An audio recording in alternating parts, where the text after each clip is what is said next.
अस्सलामुअलैकुम, welcome to student tube. आज के इस लेक्चर में हम बात करेंगे chapter number 5 factorisation, HCF and square roots. Exercise है 5.4 और क्वेश्चन नंबर है 4, फाइंड द फैक्टर्स ऑफ।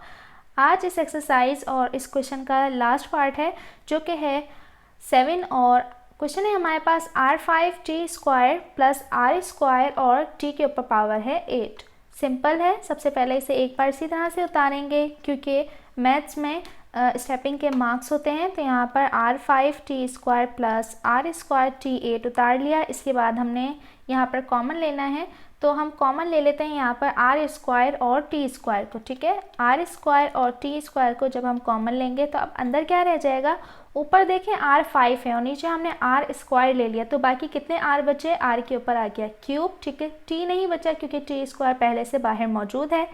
फिर प्लस अब अगले टर्म में है r स्क्वायर और t8। r स्क्वायर बाहर मौजूद है तो मतलब r नहीं आएगा।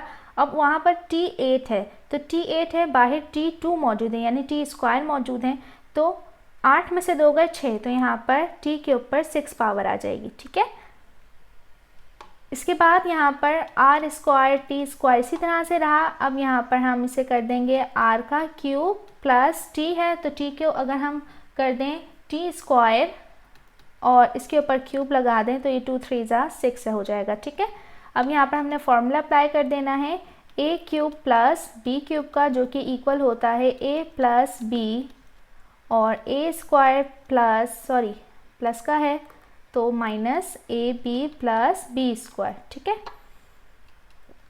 अब यहाँ पर r स्क्वायर t स्क्वायर इसी तरह से रहा। फिर जो a प्लस b है इसमें आ जाएगा r प्लस t स्क्वायर, फिर अगले में आ जाएगा a है तो r स्क्वायर माइनस a की जगह r, b की जगह t स्क्वायर, फिर प्लस b की जगह t स्क्वायर का स्क्वायर।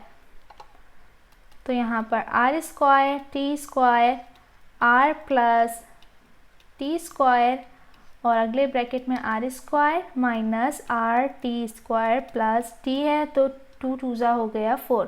जब भी वेरिएबल के ऊपर पावर होती है तो वो 2 2 जा 4 होगी। 2 टाइम अगर यहाँ पर फॉर एग्जांपल देखिए 2 है और ऊपर 3 है तो 2 को 3 टाइम्स नहीं होगा, यानी 2 2 जा 4 4 2 जा 8 इस तरह से नहीं होगा। ठीक है, 2 3 जा 6 होगा। तो यहाँ पर तो 2 के ऊपर 2 है तो अगर 2 टाइम्स भी करें या डायरेक्ट इसे मल्टीप्लाई करें तो 4 ही आता है। तो ठीक है, 2 2 जा 4 आ गया आंसर।